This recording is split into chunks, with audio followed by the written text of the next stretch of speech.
Started talking about discontinued life support, and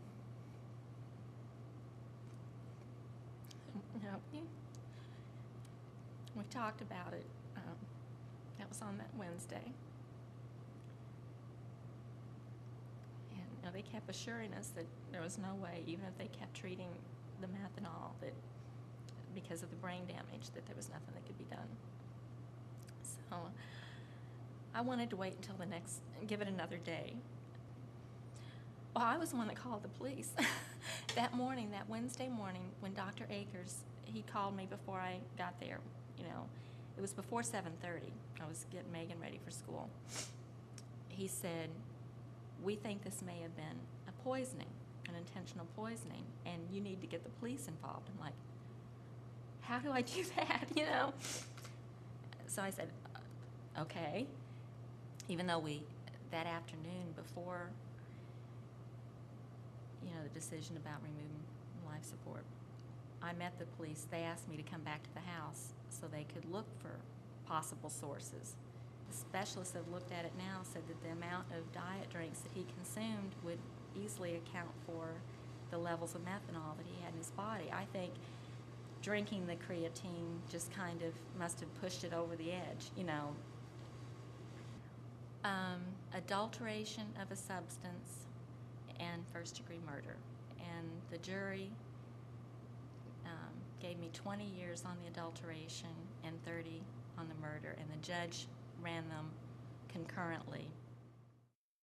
We're all human, people are human, and people like to believe that 12 people on a jury found her guilty, so she must be guilty. No way,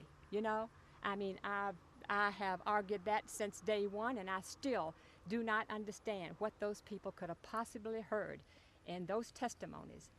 You read the transcript. What could they have heard that could possibly have convinced them that Diane Fleming could have killed her husband? I included Diane Fleming in my journey because chronic methanol toxicity from aspartame was not considered at all in her case. Instead, they chose to prosecute her for supposedly pouring a sealed bottle of blue windshield wiper fluid into Gatorade to poison her husband.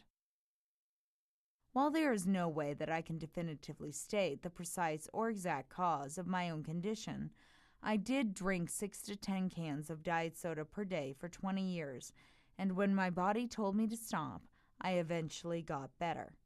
I can also state that I have spoken to healthcare professionals who agree with me that aspartame is a probable culprit.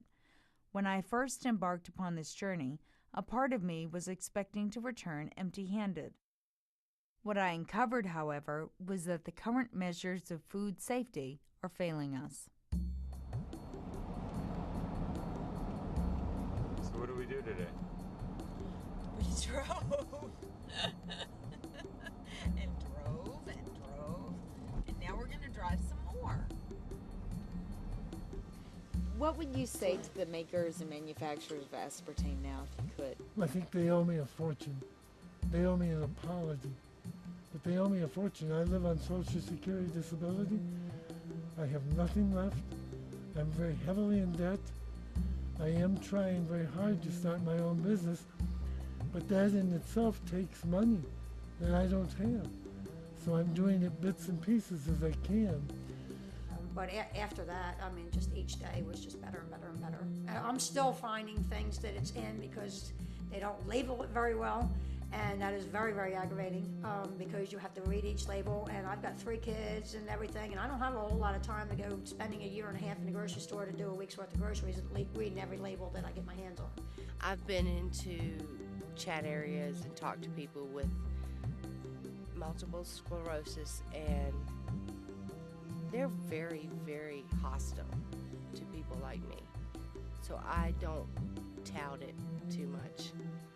All the while, I've learned that there is a very safe sweetener that's an alternative to sugar called stevia, S-T-E-V-I-A.